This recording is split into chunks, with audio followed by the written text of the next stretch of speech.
Hello दोस्तों, ये कहानी शुरू होने से पहले अगर आपने हमारे चैनल को सब्सक्राइब नहीं किया है तो जल्दी से सब्सक्राइब करके बेल आइकॉन दबा दीजिए, क्योंकि हम आते हैं हर बार एक नई सुपर मज़ेदार कहानी के साथ।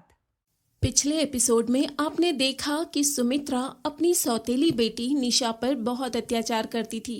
उसकी सौतेली बहन पायल और भाई रोहित उसे हर बार नीचा दिखाते थे। वहीं उसके पापा विनय अपाहिज होने के कारण उसके लिए कुछ भी नहीं कर सकते थे, जिससे निशा काफी दुखी थी और सुमित्रा निशा के लिए कोई गरीब लड़का ढूंढना चाह रही थी। वहीं पायल ने सुमित को निशा के साथ फंसाकर झूठा इल्जाम भी लगा दिया था। अब आगे। हे राम, कौन है ये लड़का? मम्मी, आधी रात को निशा के कमरे में लड़का है, इसका क्या मतलब है? जानती है ना आप? नहीं माँ, नहीं। कल मुही, शर्म नहीं आई तुझे? तभी सुमित्रा गुस्से में निशा के बाल पकड़ लेती है और उसे लगातार थप्पड़ मारने लगती है। नहीं नहीं माँ, ये क्या कर रही हो? मैं इस लड़के को जानती तक नहीं हूँ। देखो तो, पकड़ी गई है तो झूठ बोल रही है।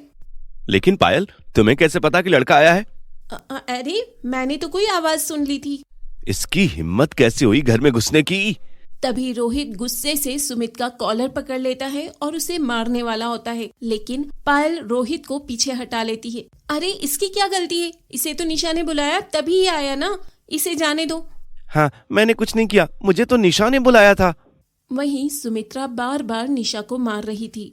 माँ, मुझे छोड़ दो, मैंने कुछ नहीं किया, इस लड़के को तो पायल ने बुलाया था।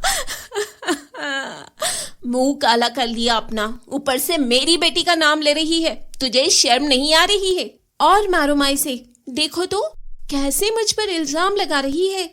इतनी बदनाम करवा कर रख दी, वो तो शुक्र करो किसी को पता नहीं लगा। दिल तो करता है इसे यहीं पर जिंदा जमीन में गाड़ दूं। तभी घर में इतना शोर सुनकर विनय परेशान हो गया था और वो उधर से बार बार चिल्ला रहा था। आखिर क्या हुआ है? क्या किया है निशा ने? क्यों मार रहे हो उसे? तभी निशा रोते हुए विनय के पास आ जाती है और सुमित्रा वहां तक उसके पीछे आकर उसे मार रही थी। मैंने कुछ नहीं किया पापा, मैंने किसी को नहीं बुलाया, ये लड़का पायल के साथ था। झूठ बोलती है, मेरी बेटी पर इल्जाम लगा रही है। ये सब आपकी वजह से हो रहा है। सौतेली बेटी सौंप दी मेरे गले में। लेकिन निशा ऐसा नहीं कर सकती, मेरी बेटी ऐसी नहीं है। अपनी आंखों से देख कर आई हूँ। आधी रात में ये लड़का इसके कमरे में इसकी पूजा करने आया था क्या? माँ, मेरी माँ की कसम खाकर कहती हूँ, ऐसा नहीं है पापा, आपकी कसम।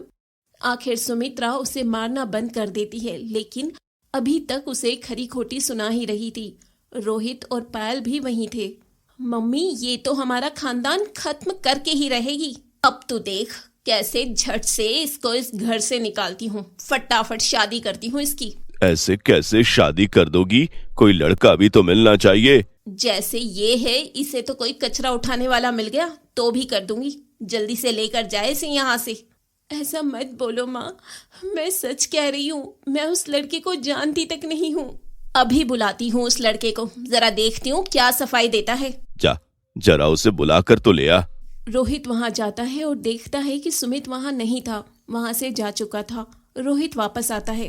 मम्मी, वो तो चला गया। खैर उस लड़के को छोड़ो, मैंने उससे पूछा था, उसने कहा निशा ने ही बुलाया है। सब झूठ बोल रहे हैं, सब पायल और उसकी चाल है। कोई मेरा यकीन करो। लेकिन कोई भी निशा की बात पर यकीन नहीं करता। वहीं मन ही मन अब विनय को भी लगने लगा था कि शायद निशा ही गलत है। चलो यहाँ से, दोनों बाप बेटी को पड़े रहने दो। अब तो ये मेरे मन से पूरी तरह से उतर गई है, नालायक कहीं की, बेशर्म लड़की। चलो मम्मी। वो तीनों वहां से चले जाते हैं। निशा, क्या तूने सच में किसी लड़के को बुलाया था? नहीं पापा, सच में मैंने नहीं बुलाया। वो लड़का तेरे कमरे में कैसे आया? निशा अपने पापा को सारी बात बताती है और विनय उसकी बात पर यकीन भी कर लेता है। मैं जानता हूँ बेटा, मुझे तो खुद पर शर्म आती है, मैं कुछ कर नहीं पा रहा। आपकी कोई गलती नहीं है पापा, मैं कहती हूँ ना, मेरी किस्मत में ही खोट है। चिंता मत कर बेटा, भगवान सब देख रहा है।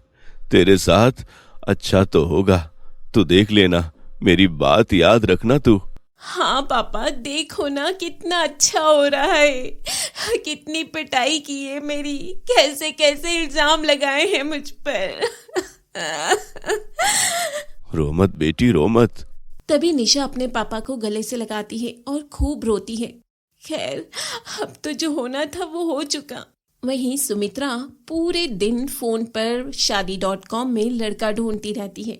ना जाने कब इसके लिए नालायक लड़का दिखेगा, मिलेगा भी या नहीं। ओहो मम्मी, मिल जाएगा। शादी.com पर तो लड़कों का ढेर लगा हुआ है, लेकिन इसके लायक लड़का नहीं है। ना कोई फटीचर सा, गरीब सा, दिखे तो सही। अच्छे लड़के तो बहुत हैं। माँ, इसके लिए अच्छे लड़के का क्या करना है? कोई बात नहीं, कोशिश जारी है, बस 2-4 दिन में मिल ही जाएगा। वहीं बेचारी निशा पर अब और भी ज्यादा अत्याचार होने लगा था। हर वक्त वो एक दासी की तरह सबके काम करती रहती थी।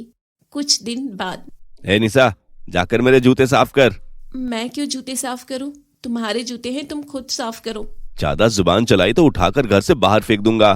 क्यों फेंक दोगे? ये घर मेरा है, मेरे पापा का है। तभी रोहित उसे जोर से लात मार देता है और निशा रोने लग जाती है। ऐसे ही रोजाना उस पर अत्याचार होता था। कुछ दिन बाद पायल अपने बॉयफ्रेंड सुमित से मिलने जाती है। कितना मजा आया था ना सुमित उस दिन? शक्ल देखी थी निशा की? हाँ हाँ, बहुत मजा आया, बेचारी की खूब पिटाई हुई। हाँ हाँ, यही तो मैं चाहती थी। अच्छा हुआ बच गया मैं, वरना मेरी भी पिटाई हो जाती। अरे नहीं नहीं, मैं तुम्हारी पिटाई थोड़ी ना होने देती, तभी मैंने तुम्हें भगा दिया था। तुमने मेरा अच्छा साथ निभाया। और क्या, तो मैं ऐसी ही थोड़ी ना तुम्हारी गर्लफ्रेंड बनी हूँ, साथ तो देना ही है। अब मैं ये साथ लंबा लेकर चलना चाहता हूँ। मैं कुछ समझी नहीं। मैं सोच रहा हूँ कि अब हम शादी कर लेते हैं। मैं मेरे घर पर बात कर लेता हूँ, तुम भी कर लो। ये बात सुनकर पायल बहुत गुस्सा हो जाती है। क्या बकवास कर रहे हो? पागल हो गए हो क्या? क्या? ऐसे क्यों बात कर रही हो? मजाक कर रही हो क्या? मेरी शक्ल देखकर तुम्हें लग रहा है कि मैं मजाक कर रही हूँ? मैं तुमसे शादी थोड़ी ना करूंगी। क्या अगर शादी नहीं करनी है तो हमारा रिलेशन? टाइम पास के लिए। मेरा दिमाग थोड़ी ना खराब है जो मैं तुमसे शादी करूंगी। और अब तो मेरे घर वालों ने भी तुम्हें देख लिया। वो सब बातें तो हम किसी ना कैसे हैंडल कर ही लेंगे। यार, मैंने जब से तुम्हारे साथ रिलेशनशिप शुरू किया तब से ही मैंने सोच रखा था कि मैं तुमसे शादी नहीं करूंगी। सुमित ये बात सुनकर बहुत हैरान हो जाता है। मुझे यकीन नहीं हो रहा तुम इतनी स्वार्थी हो। अपने फायदे के लिए पहले तुमने मुझे फंसाया और अब मुझे कह रही हो कि तुम शादी नहीं करना चाहती। हाँ, नहीं करना चाहती, सो व्हाट? चलो ठीक है, अब तुम ज्यादा इमोशनल हो रहे हो। मैं तुमसे प्यार करता हूँ, तुम्हारे लिए मैंने कितना खतरा लिया। ज्यादा बकबक मत करो, आज से हमारा रिश्ता यही खत्म हुआ। मुझे दोबारा कांटेक्ट करने की कोशिश मत करना। ये तुम क्या कह रही हो? हमारी तो 3 साल पुराना रिश्ता है, तुम नहीं जा सकती प्लीज। उससे बात करते करते सुमित रोने लग जाता है। गो टू हेल यार, प्यार व्यार कुछ नहीं होता। तुम जैसे लड़के से शादी थोड़ी ना करूंगी। तुम सिर्फ मेरा टाइम पास थे, अब बाय। पायल गुस्से में वहां से चली जाती है और सुमित बेचारा बहुत दुखी हो गया था। खैर, अब पायल ने रिश्ता तोड़ दिया था। कुछ दिन बाद सुमित्रा को शादी.com पर एक लड़के की प्रोफाइल दिखाई देती है। अरे देख तो पायल, ये लड़का कैसा लग रहा है इस निशा के लिए? मम्मी, शक्ल तो ठीक है, पर ये तो 12 तक पढ़ा है और इसकी मंथली इनकम भी 15,000 है। हाँ तो और क्या चाहिए, 15,000 भी ज्यादा है। इसमें कुछ भी नहीं आता। वही तो, इस निशा को कुछ भी नहीं देना है। मुझे तो यही सही लग रहा है। हाँ मम्मी, बात करो, जल्दी से रिश्ता पक्का करो, शादी करो, निकालो इसको यहाँ से। अरे रुक जा कुछ दिन, पक्का करती हूँ, फिर देख तेरे लिए कैसा शानदार बढ़िया लड़का ढूंढती हूँ। शादी एक साथ कर लेंगे, खर्चा भी बचेगा। हाँ मम्मी, ये भी सही है। वही तो, थोड़े बहुत पैसे मेरा भाई दे रहा है, बाकी तेरे पापा के रिटायरमेंट से आ रहे हैं। तू भी अभी छोटी मोटी प्राइवेट जॉब ही कर रही है, इतने पैसे कहाँ हैं? हाँ मम्मी, ये लड़का निशा के लिए ठीक है, गरीब है, मेरे लिए देख लो अच्छा सा। ठीक है बेटा। सुमित्रा ने निशा के लिए गरीब लड़का पसंद किया था और अब वो अपनी बेटी पायल के लिए लड़का देख रही थी। तो उसी शाम सुमित्रा विनय के पास जाती है। मैंने निशा के लिए लड़का देखा है, 15,000 सैलरी है, 12वीं पास है। यह कैसा लड़का देखा है निशा के लिए तुमने? निशा तो इतनी पढ़ी लिखी है और भली है, इतनी कम सैलरी में आजकल तो होता क्या है? और क्या चाहते हो, राजकुमार आएगा इसके लिए, आप चुपचाप बेड पर पड़े रहो। ऐसा मत करो मेरी बेटी के साथ, उसकी जिंदगी खराब क्यों कर रही हो? निशा कितनी अच्छी है। ज्यादा बकवास तो करो मत आप, मैंने जो पसंद कर लिया सो कर लिया। आपको ज्यादा प्रॉब्लम है तो खुद खड़े हो जाओ अपने पैरों पर, जाकर ढूंढ लो अपनी लड़की के लिए राजकुमार। अगर मैं कुछ कर सकता तो जरूर करता, मैं तो मजबूर हूँ सुमित्रा, मैं हाथ जोड़ता हूँ, मेरी बेटी के साथ ऐसा मत करो। चुप करो, आए मुझे बड़े समझाने वाले। सुमित्रा भी गुस्से में वहां से चली जाती है और विनय बहुत दुखी था कि सुमित्रा ने निशा के लिए ऐसा लड़का पसंद किया था।